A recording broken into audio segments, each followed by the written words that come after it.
زیادہ رعایت دی گئی ہے، یعنی سب سے زیادہ اگر عقل اور انسانی سہولتوں کے قریب ترین کوئی مذہب ہے تو وہ ہمارا اسلام ہے، اور اسلام کے اندر پھر جو حنفی اسکول آف تھاٹ ہے یہ سب سے زیادہ عقل کے قریب اور انسانیت کے فلاح کے قریب ترین ہے۔ اسی لیے دنیا میں سب سے زیادہ جو رائج فقہ ہے وہ فقہ حنفی ہے، امام ابو حنیفہ رحمۃ اللہ علیہ کی، کہ انہوں نے دین اسلام کی لیجسلیشن جو کی تشریعات ہوتی ہیں، جو قرآن و سنت یاد رکھیے وہی ہوتا ہے، اس میں کوئی تبدیلی نہ کر سکتا ہے نہ کرے گا قیامت تک، لیکن فقہا نے اپنے اپنے زمان و مکان اور حدود و قیود کی وجہ سے اس کی لیجسلیشن کی ہے، تشریعات کی ہیں، تو پھر جا کے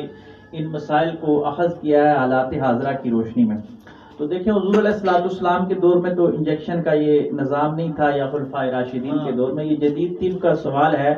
تو مختصر اس کو یوں ہی کہیں گے کہ ایسا انجیکشن جو آپ کو لگا کے آپ کو طاقت آ جائے، یعنی